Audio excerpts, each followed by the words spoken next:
Why do long dual-form nails fail so often? Because most people skip 3 essential principles when working with dual forms, and the first one is analyzing the natural nail correctly. Natural nails can generally be categorized into 5 groups. The first group is the standard nail. In this type of nail, the apex is naturally positioned in the correct area. The sidewalls remain parallel to the finger's center line, and the transverse curve is balanced. The C-curve is usually around 30%, easier than for the other categories. The second category is flat nails. In this type, there is little to no natural apex, and the transverse curve is very minimal when choosing a dual form for this type of nail. Pay close attention to the curvature and overall structure of the form.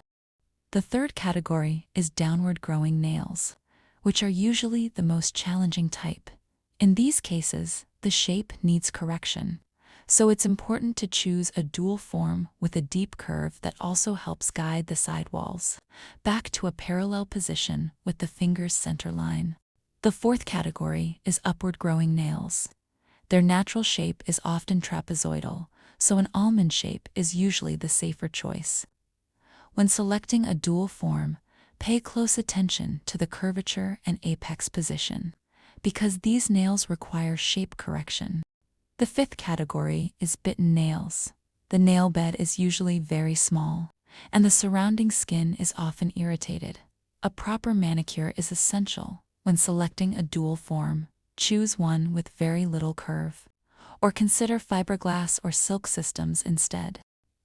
Now let's see which category my nail falls into. The sidewalls align with the finger's axis line, but from the side the nail tilts slightly upward, placing the apex closer to the free edge, so this nail is slightly upward growing. From the front, I'm also checking the transverse arch and the C-curve, which are both fairly minimal. You can also see the asymmetry in the nail bed, where one side sits slightly higher than the other. Let me draw this on paper so the logic is easier to understand when placing the form. The lower side will require more product to level the structure. By choosing the right dual form, I can correct that asymmetry while also creating the proper architecture for a nail that grows slightly upward. I want to create an almond shape with fairly long length, but instead of considering the nail's architecture, its natural shape, or the asymmetry on the nail surface, I'm just going to pick a dual form and see what happens. Of course, I'll still choose the correct size, so the form doesn't create extra pressure when I place it on the nail. Look what happened. The second and one of the most important principles in the dual form technique is understanding nail architecture. This means building the product so the nail has the correct shape, balanced thickness, and stays strong. The apex must be in the right position, the arch shaped properly, and the sidewalls kept parallel. The good news is that modern dual forms already include much of this structure. If you choose the right one, the form can guide the architecture for you. Understanding nail architecture is actually very simple. To understand nail architecture, we only need to focus on 3 key elements. First, the upper arch line and the sidewalls should stay parallel to the axis line of the finger. This keeps the nail balanced. Second is the apex placement. In modern nail architecture, the apex is not built in the center. It sits slightly closer to the cuticle area to maintain strength and stability. Third is the stress zone. All of these examples were created on the same natural nail, but with different dual forms and structural designs. What changes here is the architecture. The longer the extension becomes, the more product is needed in the stress zone to keep the nail balanced and strong. On shorter nails, too much structure on a short nail only creates unnecessary bulk. These examples also show something important. Every structure has a limit.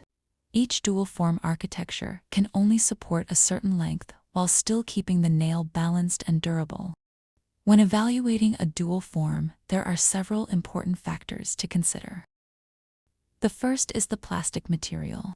Clearer plastic is usually more flexible. but a good dual form should not be completely soft or completely rigid. The sidewalls and free edge should have slightly more thickness to maintain structure, while the cuticle area should be thinner so the form can slide easily under the cuticle.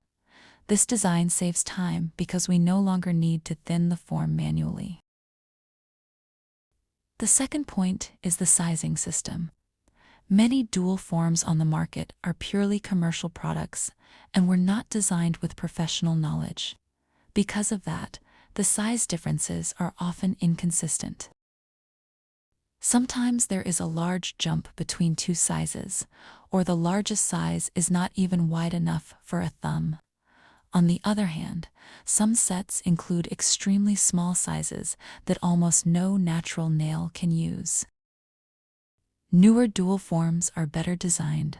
They often have a thinner cuticle area and larger, clearer size numbers, which makes selecting the correct size much easier. Another thing to be careful about is sets that mix many different shapes in one box. While this may look attractive, these products often do not have correct architecture and are usually designed for cheaper production. In the previous section, you learned about nail architecture. Now I want to show you that dual forms must also follow the same architectural principles. Here you can see 3 forms with correct architecture compared to incorrect architecture. The apex should be positioned in the last 1/3 of the nail bed. The transverse curve should be designed in a way that not only covers the sidewalls, but also provides enough space for the strong zone, so we can confidently use it for longer lengths.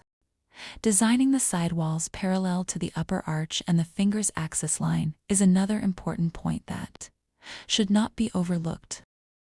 In reality, you do not need dozens of dual forms.